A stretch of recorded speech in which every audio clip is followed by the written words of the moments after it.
Welcome to our winter spring session. This is our first program of 7. We have a terrific lineup, and we are very excited to be here with our first speaker. Um, Last year, as you recall, it seems so long ago now, we were sort of in a year of anticipation, right? Who we were facing an election. We were looking at, was it going to be sort of a continuation of what our foreign policy had been for the past 4 years? Are we going to be looking at a different president with different background and outlook on foreign policy, um, with different goals, different direction, who was focused on shaking things up and doing things differently? We now know the outcome after November 5. And we are now in the year of sort of the beginnings of the implementation of a different kind of way of looking at our foreign policy. Um, the other thing that's been going on, and this was certainly way before the presidential election, is now what we're looking at is sort of more of a multipolar world, where there are different regions, and the US is not, and the West are now facing different challenges than they had previously. And the competition with China is now sort of forefront in our thinking. Um, as foreign policy seems to be moving also now toward a, what was being called a transactional foreign policy. Um, I think there's also the question of, is that, what is the implications of that? Is that truly the way we're operating? Is this now going to be, and what is our relationship going to be with our allies, as well as those who we don't consider so friendly to us? And so is that the way we want to go, or is this just a sort of a temporary blip that we're trying to look at and sort of, I don't know, balancing maybe more of the economic responsibilities of others toward sort of keeping the world order or the peace going? So there's lots of interesting questions, I think, that we're now facing because of the different ways that we're now seeing foreign policy that seems to be changing almost daily. So one of the areas of great interest is certainly South China, or South Asia, I'm sorry. And we're, I think India and the relations that we have in that area are really sort of prominent in our thinking, because we're all very concerned about what's happening with China and what is the competition going to look like in that area. Is China going to have this fear of influence and sort of lock the United States out? So I think our speaker today is a very apt speaker to be talking about all these different challenges for the United States, how we look at things, and also how that part of the world looks at the United States as well as China. And so we have Christine Fair, who is professor of security studies at Georgetown University. Um, she is going to speak for about 35 minutes, as our usual standard practice. Then we'll have questions from my panelists. And then as you are listening to her talk, and also the panelist questions, we hope you will also enter in your questions under the chat tab, and we will also read them to Christine and, invite your participation. So as Joan said, our program is being recorded. We are archived in the Chappaqua website under Events and Foreign Policy. So now let me turn it over to Amy to introduce our wonderful speaker. Thank you. Great. Thank you, June, for laying out kind of the larger landscape. And I realized, although it wasn't necessarily planned, one of our last speakers in the fall, retired Foreign Service Officer Annie Forsheimer, spoke to us about Afghanistan and kind of current issues in Afghanistan. So it's actually sort of a nice continuum. As June said, we are very lucky to have Dr. Chris Fair, with us today, who's a professor in the Security Studies program within Georgetown's Edmund A. Walsh School of Foreign Service. Chris previously served as a senior political scientist with the RAND Corporation, a political officer with the United Nations Assistance Mission to Afghanistan in Kabul, and a senior research associate at the U.S. Institute of Peace's Center for Conflict Analysis and Prevention. She has served as a senior fellow at West Point's Combating Terrorism Center, a senior resident fellow at the Institute of Defense Studies and Analysis in New Delhi, and as a Reagan Faisal Democracy Fellow. Her research focuses on political and military affairs in South Asia. She's done extensive work on terrorism.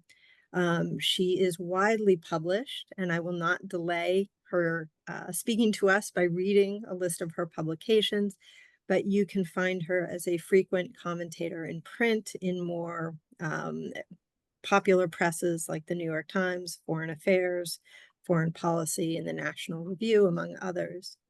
I would also say Chris is an accomplished artist, linguist, and a fierce advocate for what is right. And I appreciate you joining us amidst the turmoil and chaos in your backyard. So I'm going to turn it over to you, Chris. All right.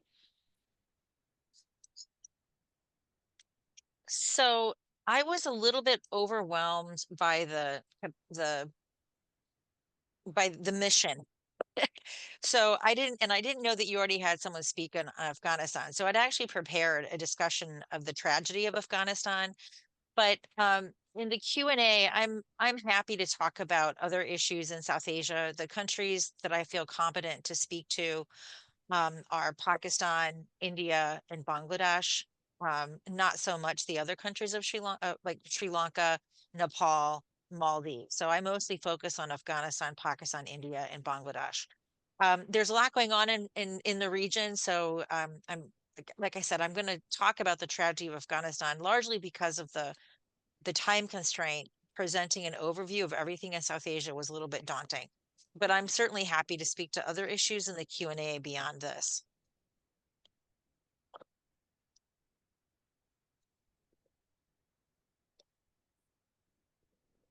I've got to deal with my screen here a little bit. I need to move this over there. So the question is, we lost a lot of life and we lost a lot of treasure, but for what? To sort of summarize the dismal scenario, Al-Qaeda terrorist attacks of September 11th prompted the United States to invade Afghanistan to stop it from being a haven for Al-Qaeda. And along the way, we expanded our mission to focus upon fighting the Taliban, and we sought to improve the conditions of Afghanistan's people while educating, empowering Afghan women and girls. 20 years, $2.3 trillion, and about 176,000 lost lives later, Afghanistan remains an al-Qaeda safe haven while the Islamic State continues to grow in Afghanistan.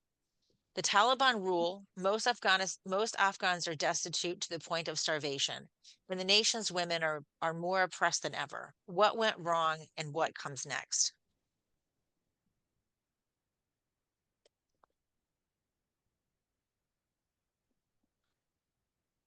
So this just gives you an over, and I'm happy to send these slides to anyone who wants them. My sources are hyperlinked so that if anyone wants to go and check my sources, they're welcome to do so. But basically, we spent $2.3 trillion in total. And to give you some perspective on what this number means, this is far in excess of what the United States spent for the entire Marshall Plan, of the entire reconstruction of Europe after World War II. This is a breakdown of the death toll. 176,000 in total have died in Afghanistan, which is just an astonishing figure. I'm from a small town in Indiana. This is about the population of my town. So when I think about this number, I think, what if every single person in my hometown were eliminated? And it gives me some appreciation for the capacity of this number. And I'm happy to talk about this, Pakistan and Afghanistan were always conjoined, if for no other reason than the fact that the Pakistanis supported the Taliban in every way, shape, and form. And the Pakistanis were also enlisted as a part of the global war on terrorism, as a consequence of which about 67,000 Pakistanis died. And this is according to the Watson Institute at Brown University. So this brings a total of some 243,000 lives lost as a consequence of this conflict. So what went wrong? Just about everything. I think this, and Amy knows I was a Cassandra on this for about the last 20 years, and I'm happy to talk about the genderedness of this. What I found was that many of the women that were working in this policy space were right about Pakistan all along, whereas our male colleagues were sort of Panglossian. They thought that they were the Pakistan whisperers.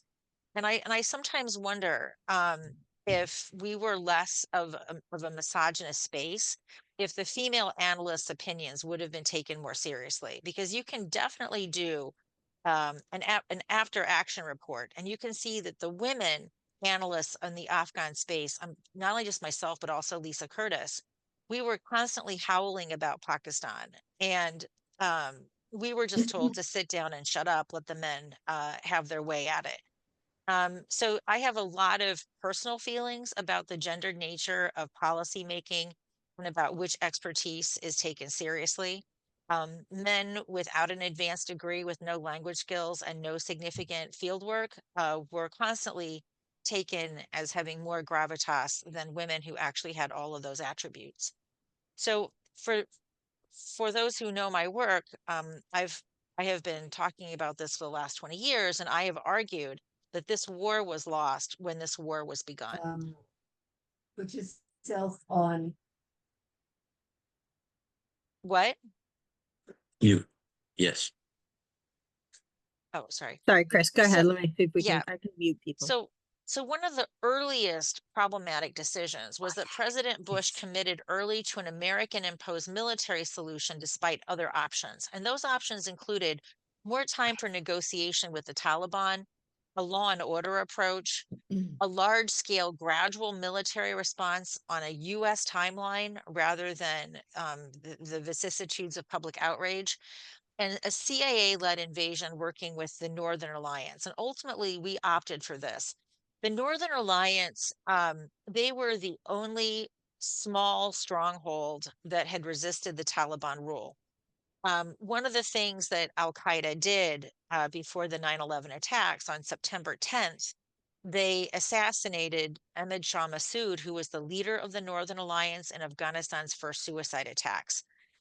They were hoping that by eliminating Ahmed Shah Massoud, that it would make it less likely that the US would be able to effectively work with the Northern Alliance. There was no plan for a post-Taliban Afghanistan in a way that would be very redolent of what happened in Iraq a few years later. Secretary Defense Rumsfeld was adamant that the lack of a post-invasion plan would not hinder the execution of the war. But the problem was that the Taliban were easily routed sooner than expected. Basically, the Taliban fell by December of 2001. We didn't defeat them, we simply routed them, and the Taliban fled to Pakistan, where they would regroup. By 2005, they would be back in Afghanistan with a very effective insurgency. And again, this was done with all of the assistance of the Pakistani state. An important event that I think is often overlooked in this timeline was that a terrorist group that was backed by Pakistan attacked the Indian parliament in December of 2001. This led to a massive military mobilization. In fact, the largest military mobilization since the 1971 India-Pakistan War. And when the Indians mobilized on their border, the Pakistanis had an excuse to redirect their forces, which were on the Afghan border, to the eastern border with India. And we now know from intelligence that was collected when Osama bin Laden was captured, that this is when Osama bin Laden made his escape into Pakistan. So the question that I have always posed is, given the association between the terrorist group that conducted this attack and the Taliban, which goes back to the 1990s, was this a deliberate effort to get the Pakistanis to redeploy from the west to the east to enable this infiltration of Osama bin Laden? There's no way of answering that question. There was another important event, and it was called the Kunduz airlift. So Kunduz is a northern province in Afghanistan.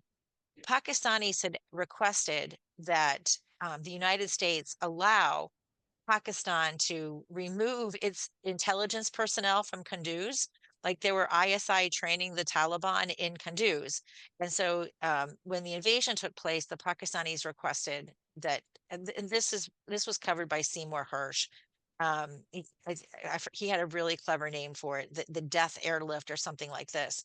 But there were about 30 C-17 sorties full of ISI and Taliban that were airlifted from Kunduz to Pakistan. And this, I argued, was a really early indicator of the perfidious nature of Pakistan, with whom we were essentially waging this war in Afghanistan. So the approach that the US took was go small with this small intelligence-led force that was going to work with the Northern Alliance, go bigger with the surge. Then they drew down the surge and basically replaced American military personnel with defense contractors. And then we gave up and we went home. Another early flaw of the Afghan tragedy was that the United States and the international community picked Karzai to be the president of Afghanistan. They picked him because he was going to be pliable, that he would be someone that the international community assumed would do its bidding. And they also wrote an inappropriate constitution. I'm happy to talk about what I mean by that in the Q&A if anyone is interested. But Karzai really did not govern. And as a consequence, there was a governance vacuum into which the Taliban were able to situate themselves. The US and international overspending, right? Sometimes more aid is actually dangerous. US and international overspending fostered this industrial strength corruption. And we know from the copious literature on insurgency that corruption fuels insurgency. And as I already said, this insurgency was thoroughly backed by Pakistan. Another aspect of this conflict that I don't think a lot of people appreciate is that the contributing countries to the international security force to Afghanistan, assistance mission to Afghanistan, they were not driven by country needs. They were driven by the voters of the particular countries. So, for example, the Germans were in charge of Kunduz. They believed that they were in a peacekeeping mission. So I remember I had a brief embed with the Germans in Kunduz. We were going in an armored personnel carrier when the Taliban whipped by. The German peacekeeping mission did not allow the Germans to fire on the Taliban unless the Taliban engaged them first. So there was this program. Each of the countries that contributed had these caveats, like some countries could not engage in direct combat. I mean, the caveats were insane. So even though you had at the height of the surge, say 400,000 troops in Afghanistan, when you filtered through the caveats, and there was a program that actually applied the caveats to the force structure going into any sort of engagement, that any number of troops that were combat ready was far short of the number that was frequently purported. NATO itself was never an effective fighting force, in part for these reasons. The provincial reconstruction teams were also very problematic. They represented the interests of the countries running each of these PRTs.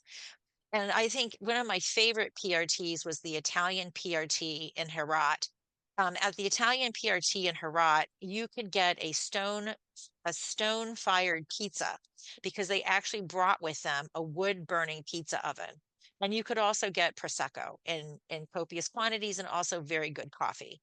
I used to refer to the PRTs as Epcot Center because each of the countries that ran these PRTs reflected the national culture of the country that was running them. When you went to the Canadian PRT in Kandahar, they actually had a hockey rink I mean, it was like I could give you a tour of the PRTs that I visited, and what you didn't see was a lot of development, which is what their primary goal was. So the decisions were driven by voters, not battlefield requirements. And of course, undermining all of this over the last 20 years was Pakistani strategic interests, which dictated its duplicity towards the Taliban and the United States. I think one of the biggest issues, and again, you know, there were very few of us that were trying to bring people's attention to the fact that the United States had built the largest rentier state that Afghanistan had ever experienced. It had been a rentier state under the Russians, but Afghanistan, even when it was a rentier state under the Russians only provided about 35% of budgetary support. Um, in Afghanistan, about 80 to 90% of the budgetary support was provided by international actors, the most of whom was actually the Americans. And so obviously this was not sustainable when the Americans withdrew. Um, we also built an ANDSF that was very large, an Afghan National Defense and Security Forces, which was very large, but it was never very competent. There were a lot of human capital issues, such as massive illiteracy, um, huge amounts of drug use. I mean, I in fact, I ended up staying. I was at the counterinsurgency training academy in Kabul, where I was supposed to be embedded. But dealing with the Afghan National Security Forces that were providing the outer perimeter of the base was just so dangerous for me as a woman because they were constantly opium addled. So I ended up just staying in a local hotel and traveling to the counterinsurgency training academy during the day, and I got the heck out of there by nightfall. But the sustainability of this economy that was constructed was never considered. I'm blanking out the fellow's name, but he really led crap. I'm blanking out his name. He's at USIP. But he was a former World Bank official. Now he's at USIP. He really led the charge in trying to get people to think about the sustainability of the Afghan budget, but no one really paid him much attention. So consequently, if you looked at the policy debates, almost all of the discussion centered on the troops' numbers and their mission, like what they did. Was it going to be counterterrorism? Was it going to be counterinsurgency? To what degree was Afghan leadership going to be made the face of these missions? But economic sustainability was never an issue of focus.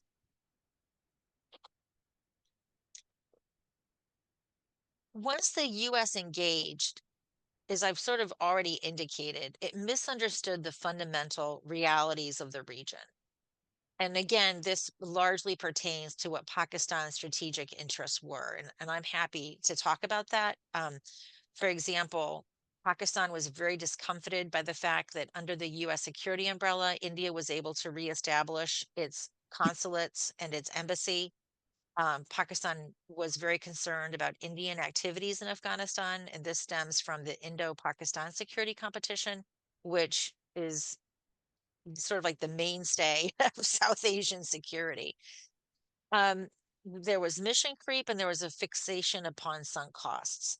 And there was just a continual confirmation bias when it came to Pakistan. I had at the time, and I still believe that I was correct, that the surge misdiagnosed the problem and it let the underlying problem go without any kind of redress. And let me explain to you what the surge problem was.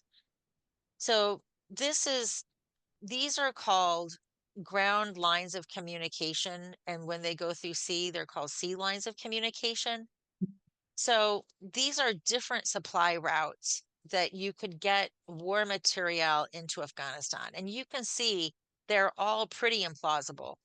Most of them have to pass through the Central Asian states like Kazakhstan, Uzbekistan, and Turkmenistan, which were basically under the influence of the Russians.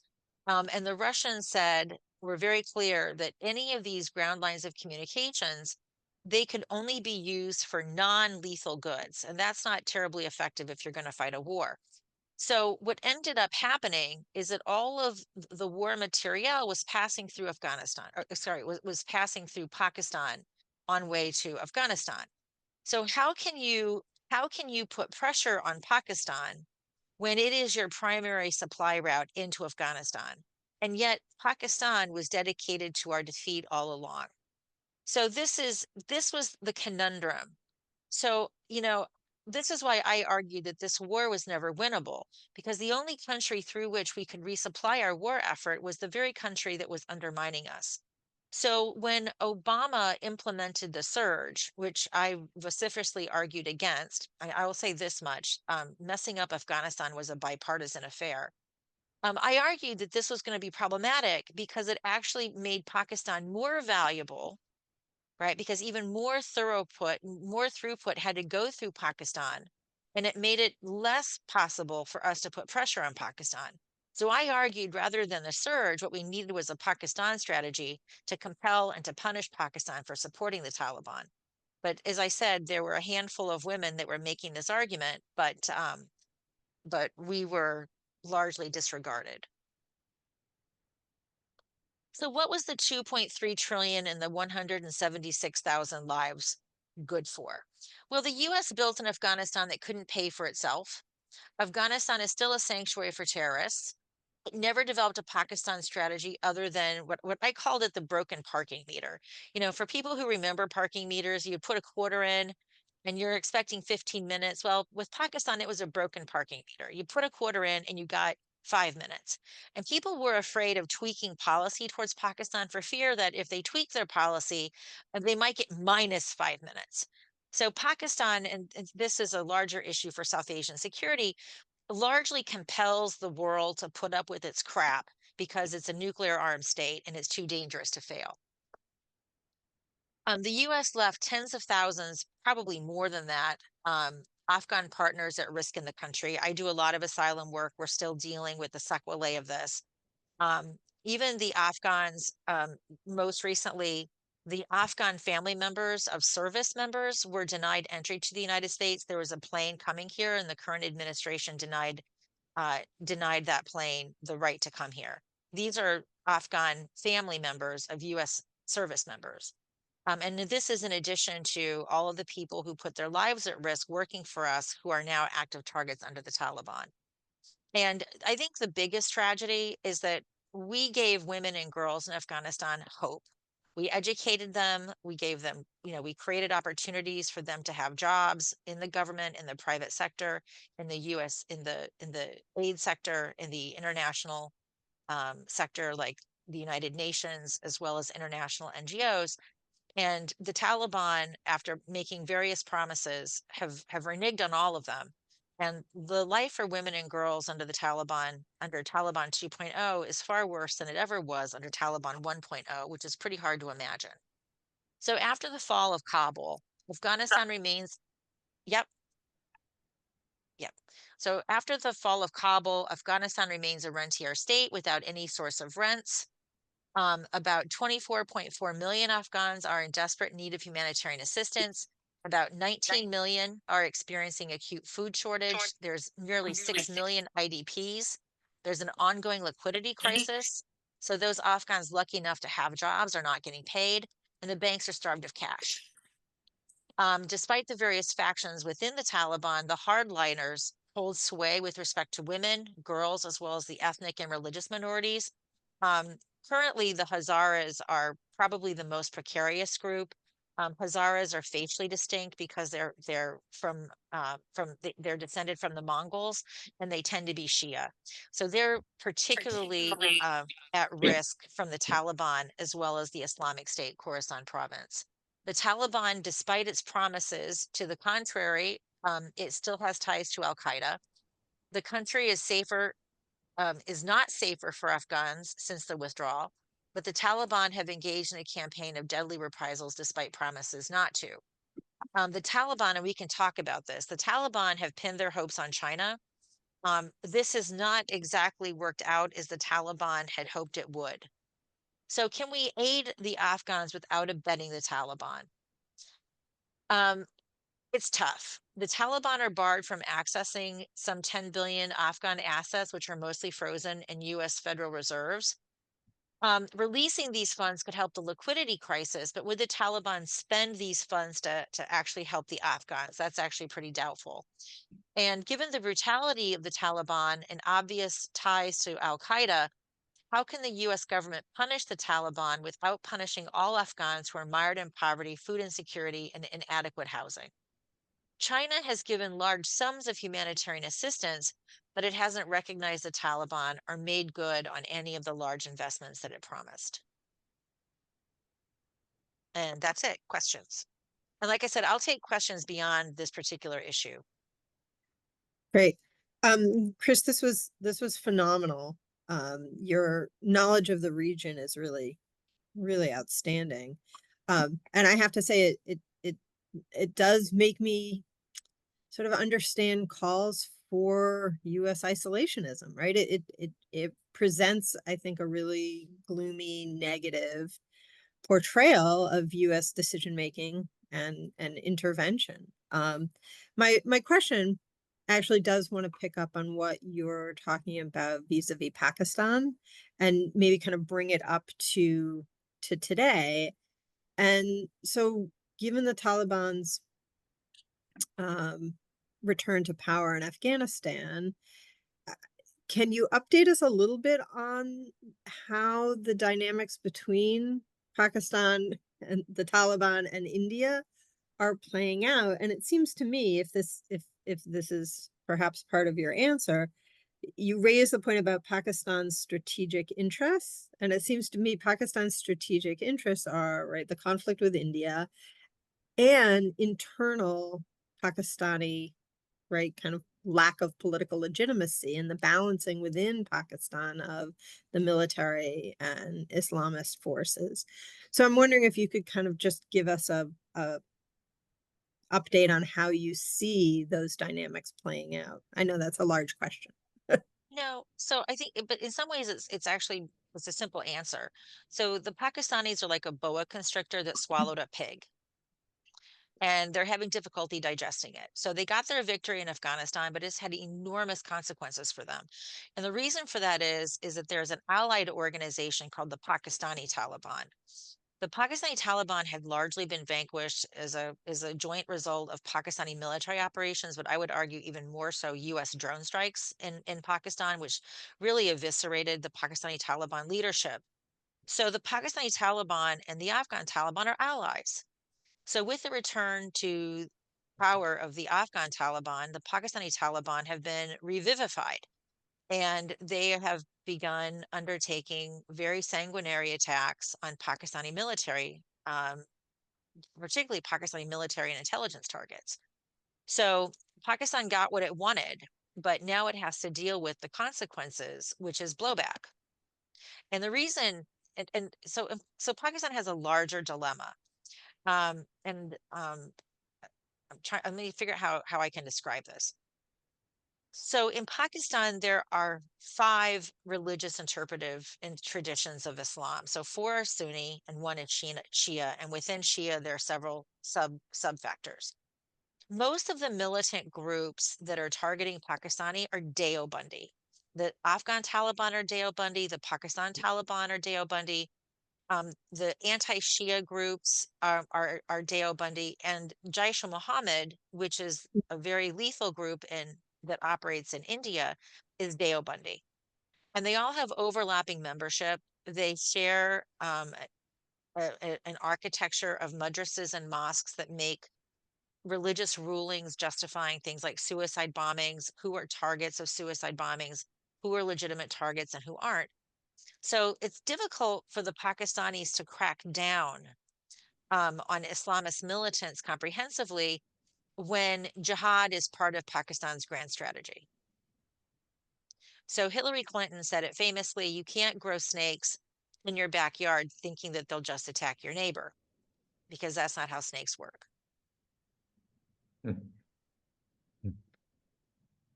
Tyler, why don't you jump in? Yes, Chris, a very interesting presentation. Thank you very much. Questions on the economy. As you know, among other things, poppy growing has been ruled as a no-go undertaking by the existing regime. Could you explain why they banned poppy growing, given that it was a major source of income for Afghan farmers? I mean, you'd think that they would keep it going just to keep the troops in the hinterlands and the farmers, halfway economically viable. But so if you could comment on that. And then the issue of natural resources in Afghanistan, as you know more than we do, they've got a lot, metals and the mining sector and so forth, probably some very interesting rare earths and so forth.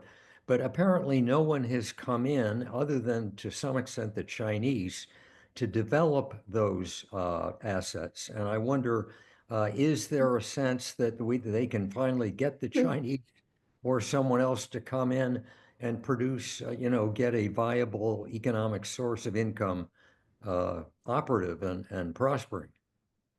So on the first issue, it's the Taliban policy on opium, though it's good for us, is actually irrational.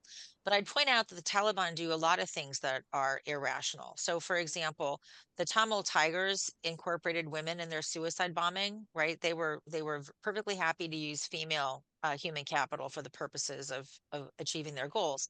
The Taliban have taken an economically irrational approach to women, right? Becker famously wrote an article talking about how it is misogyny is economically irrational. So I would say that the Taliban are, they're a better fighting force than they are a governance. And so this is just one dimension of that. But and so it's just a puzzle, but there's no more sophisticated answer. They're being driven by their religion, what they think is their religious edicts, even though it's economically irrational. And as you noted, it is immiserating the farmers. Now, there have been efforts, by the way, to replace.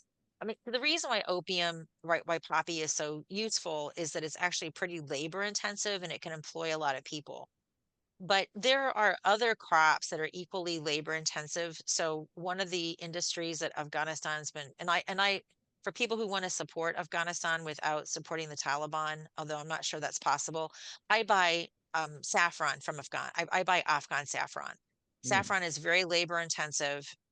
It's per pound, it's competitive, but it doesn't have the reason why it's not as valuable as opium because it doesn't have all the downstream conversion products, right? So it's just when you cultivate opium, you get the gum, but from the gum you can produce all these other narcotic products.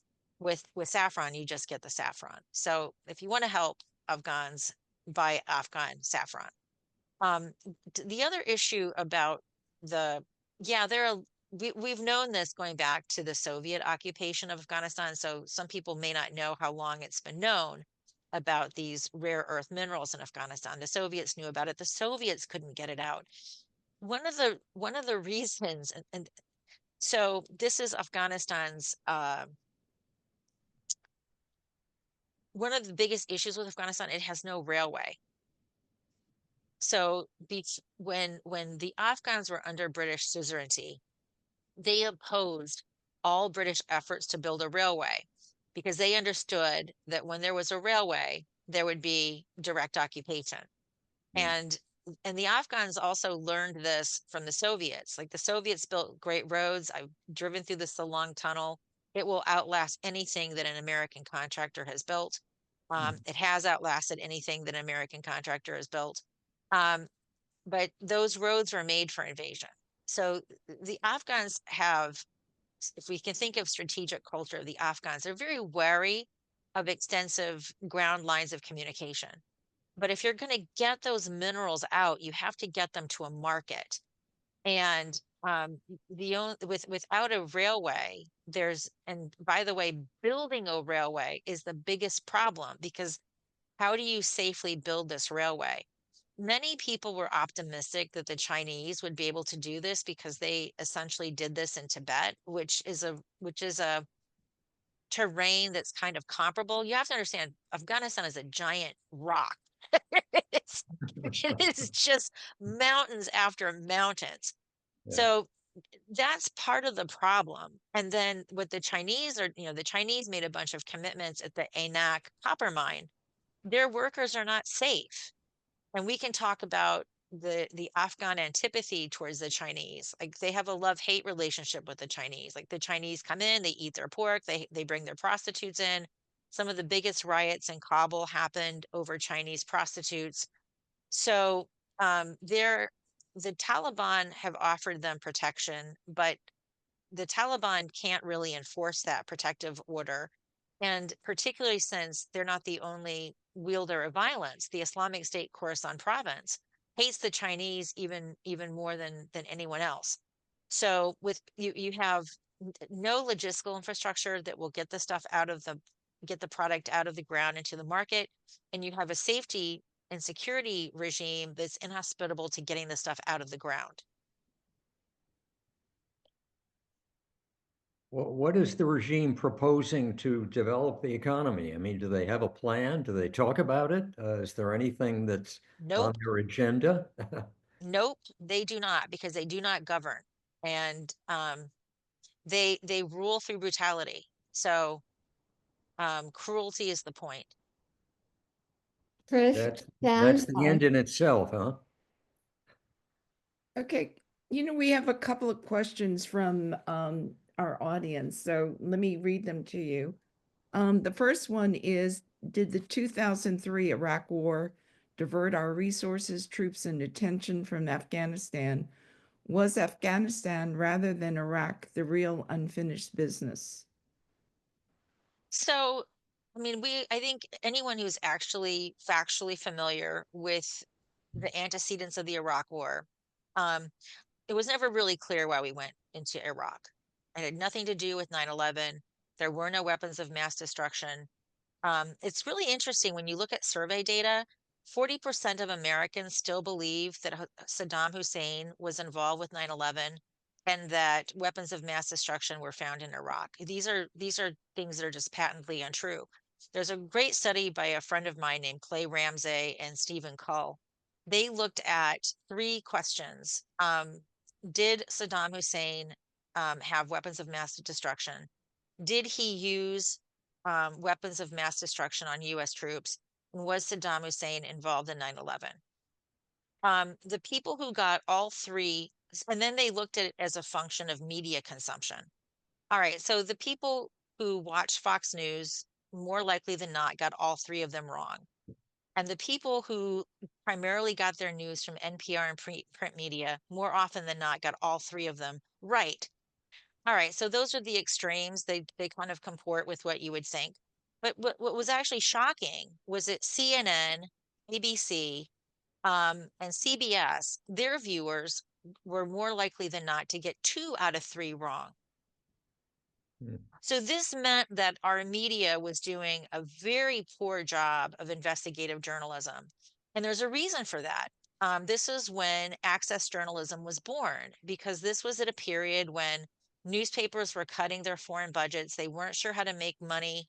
People were getting accustomed to the New York Times or Washington Post or the Chicago Tribune or whatever for free online, and subscriptions were going down. And so instead of doing the hard work of investigative journalism, access journalism became the thing. So the war in Iraq, but here's the thing. This administration was dead set, and not the Bush administration was dead set on invading Iraq. I think Bob Woodward called the Afghan war a road bump on the way to Afghanistan, or on the way to Iraq. So it, it it's not that the Iraq war distracted resources from the Afghan war. It's just that the Iraq war was always the war that was intended to be fought. And then 9/11 deterred that. Um, and then, of course, because that was the war that the administration wanted to fight, and Afghanistan was seen as a war of necessity, the resources were not dedicated to Afghanistan. I remember talking to people who were at the Bush NSC, and they said in any given hour, we would spend 55 minutes talking about Iraq and 5 minutes talking about Pakistan and Afghanistan. So it's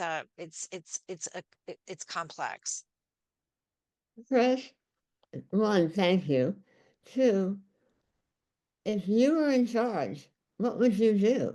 It sounds like economic development is impossible, and wherever there are seeds for economic development, the rogues are going to steal all the resources or the money.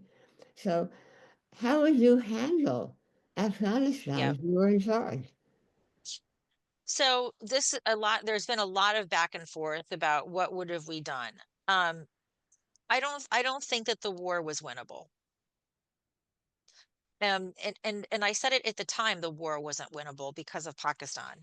And so, I mean, it's just the way it was. So if you can't win a war, why do you fight a war? Right? We should have pursued covert methods. What we really cared about was killing Osama bin Laden. And what we know is that we had plenty of opportunities to kill him with drone strikes, and the White House legal counsel said no. So I don't think invading Afghanistan was the right idea. I think we should have used covert operations to kill Osama bin Laden.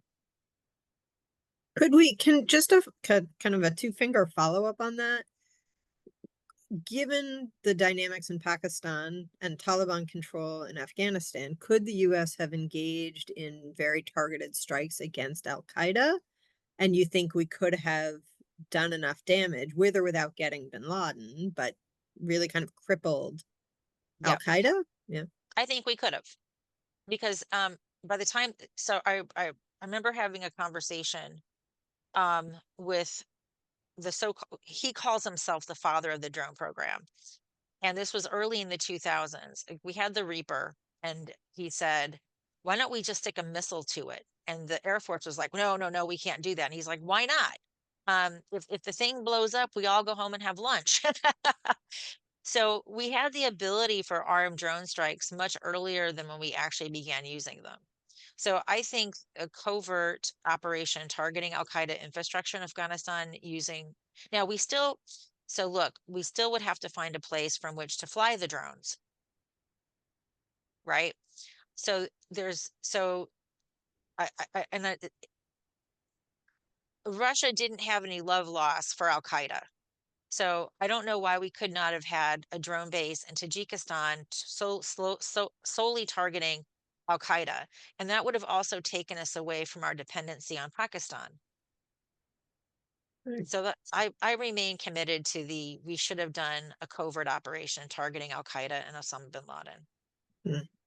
And today, is a covert operation feasible? Can we vet people in and vet them out?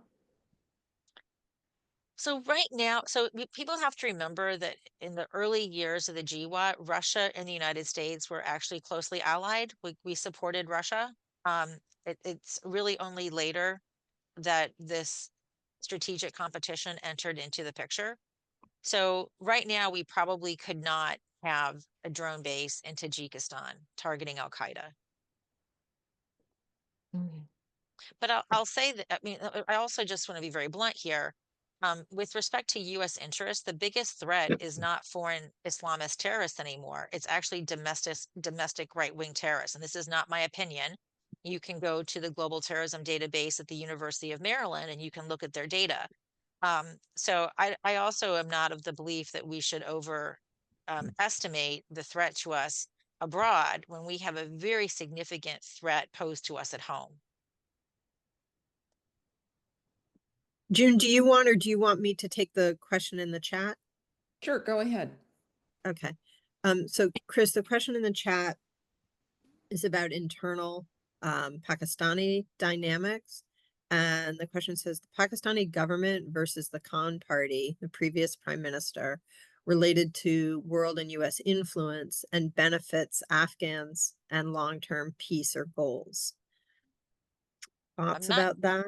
I'm not sure I understand the question.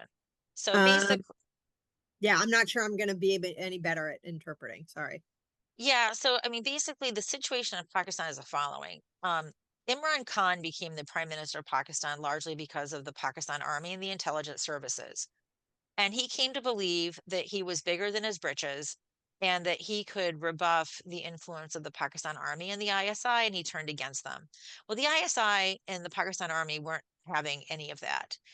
He took policy positions that were very critical of the Pakistan Army, that were very critical of the Pakistan Army with the United States, and they essentially engineered his demise. And if he were this, by the way, has happened countless times. Nawaz Sharif was also a product of the Pakistan Army. He thought he was too popular, too secure with his support from the Saudis, and he began taking on the Pakistan Army, and the Pakistan Army wasn't having it. So this is a pretty common situation where someone thinks they've outgrown their support for the Pakistan Army. The problem is, and I'm actually kind of enjoying this because I have no love loss for Imran Khan, but the Pakistan Army is really hamstrung. They just convicted him. He's going to be in jail for a really long time. They're hoping that his support is just going to die down. But so far, that hasn't really happened. And so if they release him from jail, they lose. If they keep him in jail, they lose. So this is the first time in a really long time that the Pakistan Army is really bereft of options. But Interesting. over the long term, a betting person should always bet on the Pakistan Army. Okay. The next question in the chat is what Iran's interests in Afghanistan are. So Iran was actually a very early partner of the United States. At Bonn, Iran was supportive of the U.S. invasion. It was actually Iran that reminded people to put democracy in the Afghan constitution. The Iranians, so the Iranians were doing some technical assistance, like they were trying to do a census, but their biggest interest was protecting Shia in Afghanistan from Sunni predations. And of course, after Bush made the Axis of Evil speech, Iran turned on the United States. Iran was like, "We've been supporting you." Iran also supported, of course, the U.S. invasion of Iraq. But after the Axis of Evil speech, Iran turned, and um, the enemy of my enemy is my friend. So the Iranians were giving some refuge to some Al Qaeda leadership. So Iran is not the biggest actor in Afghanistan. Prior to the Trump administration's evacuation of the JCPOA, the Indians had built a port uh, at Chabahar.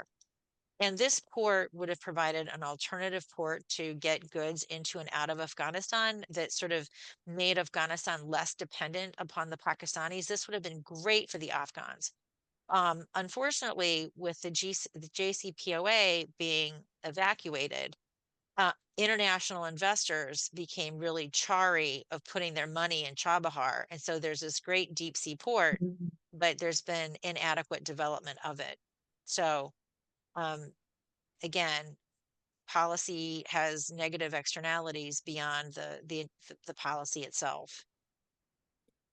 Is Iran accepting, are people leaving Afghanistan and coming into an Iran? And is Iran accommodating that, or are they trying to keep refugees out? So the Afghans, so I studied in Iran. The Afghans are sort of like Mexicans here. They do all of the work and everyone hates them and resents them. So there were no building happened in Iran without Afghan migrant labor. But the issue is they're Sunni. They're overwhelmingly Sunni. They're overwhelmingly poor. So the Iranians like to have them, but they can exploit them and they can expel them as they wish. With respect to people fleeing the insecurity in Afghanistan, if you already have a visa, you can go. But the Iranians are policing overstays. So a lot of the amnesty cases that I get, people initially went to Iran, but then went, like, for example, on a religious visa or a educational visa, but they couldn't stay in Iran for very long. They had to go to another country. Typically, they would fly to Mexico, and then they would cross at the U.S. border with Mexico. Can I ask, I'm keeping an eye on the time and I want to be respectful. Can I ask an India question Yeah, related to this? yeah. Or Tyler, I'm happy to defer to you if if you want. Go ahead, Tyler. Why don't you throw out your question? I'll throw out mine. And Chris, you can decide how you want to answer. Okay. Well, that must be ESP, Amy, because I was just going to switch lanes and start to talk about India. What is your sense of how Modi is doing internally? What are your thoughts on his clearly anti-Islamic views? And how about the China situation? Obviously, it was nasty 3, 4, 5 years ago with those border incidents, but it seems like they've made amends. And suddenly they're patting each other on the back and saying, no problem. So, thoughts on any of those issues? Let me just answer that first because there's a lot and I'll try to be brief. All right. So I'm a secularist. So I actually despise religious populism. And it's not just Muslims that Modi's going after, it's also they're going against Christians. The what's happening in Manipur is an anti-Christian pogrom. So what Modi is propounding is an ethno-state, and he's largely achieved that ethno-state. And there's no competitor to him on the horizon. And so it's going to be Modi in perpetuity. And his necrotic influence upon India's body politic, I think you know well based upon the premise of your question. China is a big kabuki theater. The fact is, China is sitting in occupation of 30% of the territory that India claims. Modi has not admitted this to his public. Modi likes to present that, oh, we are in charge, we are dealing with China, but that's absolutely not true. And part of the issue is infrastructure. So last 2 years ago, I drove from Chandigarh to Pathankot to Jammu to Srinagar to Kargil to Leh, and then I went out to Pangong Sao. And so I was able to see firsthand what those roads look like. These are not roads that you build if you want to win a strategic competition. The Indians are really behind on the logistical infrastructure. The Chinese are just miles, miles, miles ahead. So no matter what Modi is saying, it actually belies the truth, which is that India is not capable of defending the territory that it claims against China. And this is not likely to change anytime soon. India is not really capable of defense modernization for a whole slew of reasons. The best book on this is Anant Mukherjee's Absent Dialogue. So it's smoke and mirrors when it comes to India's rapprochement with China. Does that territory you're talking about have any real strategic value? I mean, you wonder, it's all mountainous. I mean, not that they should give up territory to China, but really, does it matter that China has somehow managed to occupy X number of square miles of this mountain territory that is basically kind of useless? Or If it didn't matter, Modi wouldn't go out of his way to lie about it. Mhm. So my question, I think, was related, but it was more what Pakistan's response has been to Modi's ethno-nationalist crackdowns and kind of entrenchment. So, I mean, in some ways, this is confirmation bias on the Pakistanis' part, right? As you know, Pakistan was created on the basis of the two-nation theory, which held that Muslims and Hindus are separate nations, and that Muslims could not live safely under Hindu domination that would happen in a democratically organized India where Hindus would be dominant. And so Pakistan has long said that India is not hospitable to Muslims. They would frequently cite the Indian military operations in Kashmir, although that's a separate issue. So in some sense, Modi provides the biggest confirmation of the two-nation theory. Because the worst, I remember in the 90s, beware the Talmudic Brahmanic Crusader Alliance, which was sort of silly at the time. But given Israel's relations with India, given India's relations with the United States, and given in Modi's pursuit of an ethno-state, it validates Pakistan's worst fears about the nature of the Indian state and the safety of Muslims in it. And my guess is that Trump and Modi um, are looking at a perhaps warmer relationship, and this leaves Pakistan very much on the outs. You think that then drives Pakistan closer to China and closer to Well, the Taliban? well, Pakistan can't get any closer to China. It is in the Chinese armpit. It can't get any closer. Um, but I mean, I think the India US relationship is not, I mean, because obviously Trump is an ethno-nationalist populist, just like Modi is. Anyone has any doubt about that? Look at Hegseth's tattoo, 100% white. I mean, look at the blatant white supremacy that's going on. So, but but so there's like this fundamental similarity in orientation. But actually, there are some significant issues. I mean, so Trump is all up in everyone's face about tariffs, although it's not clear he knows how they work or what they are. But he is really obsessed with trade imbalances. So during the first Trump administration, he was really going after India to deal with trade imbalances, pushing India to make. I mean, he was obsessed with Harley Davidson being. I mean, he gets in these things into his claw, and they don't go away. So I think trade is going to be an issue. Um, Now, obviously, India could rectify those trade imbalances if they made significant defense purchases, because that's a quick way of racking up, um, um, purchases of U.S. goods. But the other thing is going to be immigration. The Indians are very upset about, they call them the 104. The 104 Indian illegal immigrants that were returned to India bound and cuffed under very strenuous conditions. It's a really long flight to be bound and cuffed. So India is really indignant about this, and this is just the first of many such flights that are to come. And then there's the issue of H-1B visas. Anything that restricts Indians' ability to legally come to the United States and work is going to be a rough spot. So I think there's this strategic overview that's really quite similar, but there are going to be these tactical issues that are going to cause some friction. And what about the existence of nuclear in the region?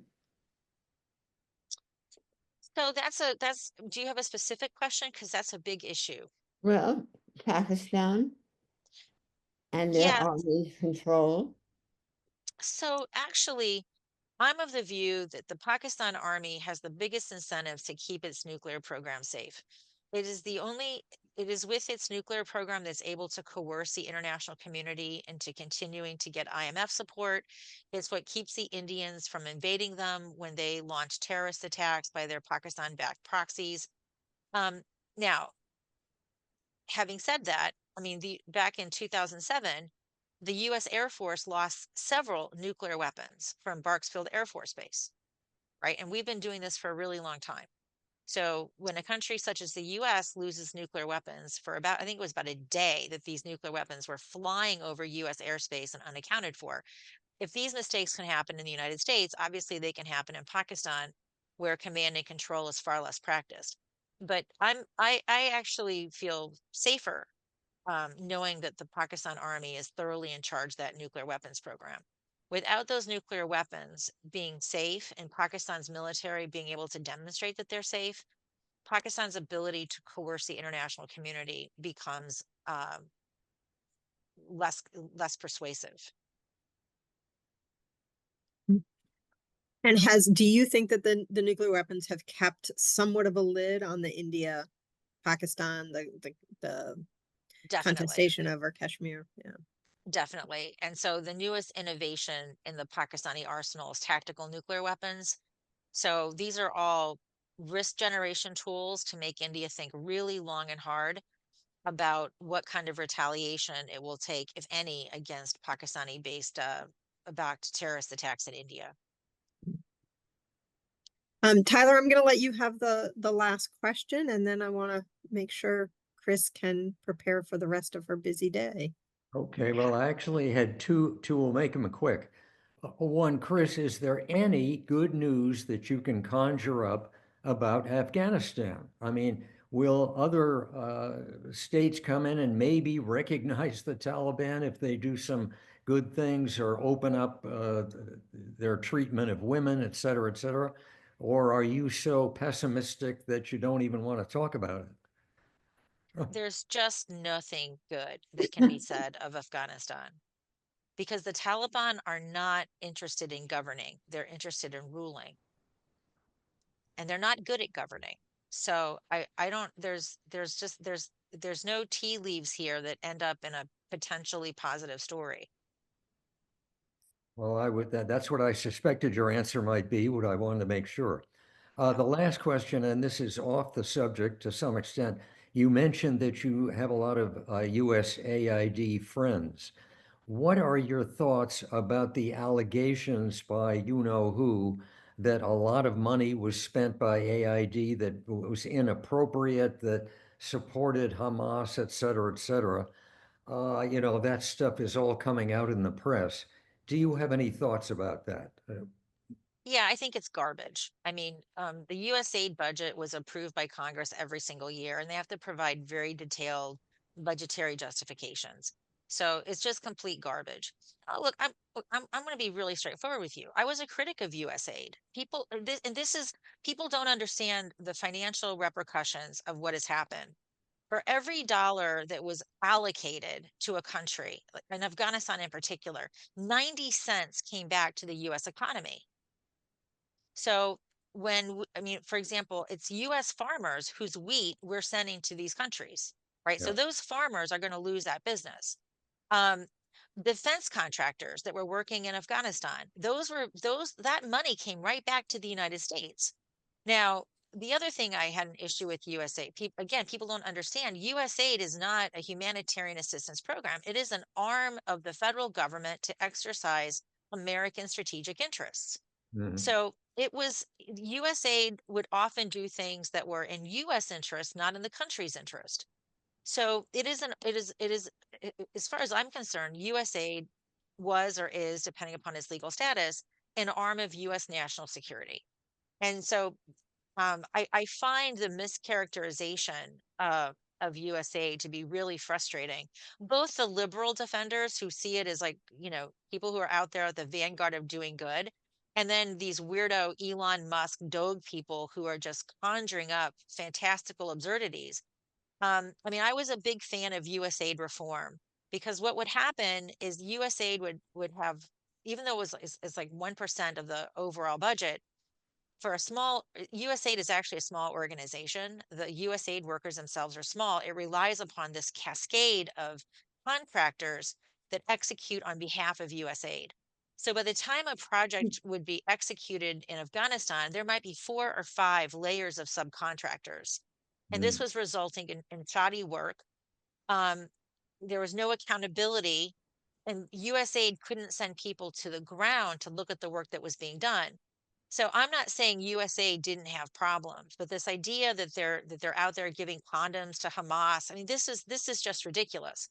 It was an arm, or is, whatever its status is at present, an arm of US national security. And it's too bad that not enough people understand that. And like any arm of national security, it should be subject to scrutiny. But I would say it's condoms to Hamas wasn't the issue. It was its business model that for me was the issue. Yeah. Well, thank you. That's a very unfortunate situation. We wish the former aid employees who are going to be looking for work good fortune. One of my friends actually lost his leg. Because people forget USAID workers serve alongside combatants in conflict zones. One of my friends lost his leg working for USAID. He's a highly decorated, he got the highest civilian honor for valor. So, these are not mamby-pamby people doing, underwater basket weaving classes for girls in Afghanistan. They're putting themselves in harm's way to execute American strategy. Oh. Yeah. Well, you are really in the center, Chris, of everything, both physically and intellectually. So I really appreciate you taking the time to jump in and join us today. I think you've given us all a tremendous insight into what's happening in the region. And we really appreciate it, and fortitude and deep breaths, so that we can continue the good fight. And stay Well- strong. Always, always. I'm a Libra. I'm I have a justice fetish. But thank you guys for having me. This was great fun. Your questions were really superb. And it was so nice seeing you, Amy. I don't think It I've seen you in was. ages. Well, hopefully I'll be in DC soon, so I'll give you a call. Maybe Yeah, we can connect. definitely. Yeah, come over to my house for dinner. I'll cook some Indian food for you. All right, I'll be in touch. All right. Thank you guys. Have a great Thank day. you. Okay, All so right, bye-bye. Christine, thank you again on behalf of, our community and our group who've been talking to you. I think what you've been telling us has really been eye-opening. I think we all had a lot of suspicions that things were not going the way that it was always presented in the press. But I think your firsthand accounts, have sort of validated that and given us far more to think about. I only hope that this next administration or this current Yeah, we're here administration is now. listening, and we will learn from the mistakes that you are pointing out that we've been making. We are very, very hopeful. Anyway, we join us again to our audience next 2 weeks from now, Monday, February 24th. We will be talking about Southeast Asia between the two powers.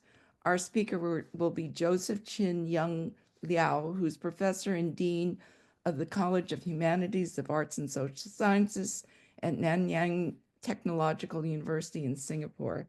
I think what's interesting is that we will then also have a speaker talking about Southeast Asia and the problems that they are facing, and also the competition that is between China and Russia, and with Southeast Asia right in their backyard of China, but also from someone who is now living, breathing Singapore, and sees things from not the US point of view, but really from how Southeast Asia is seeing this competition and how they can stay, I guess, independent and of both the draws of both, but also be able to live in the world that is a very complex world now. So we hope you will join us then. Thank you again to Christine. You have given us so much to think about. Thank you. Thank you for having me.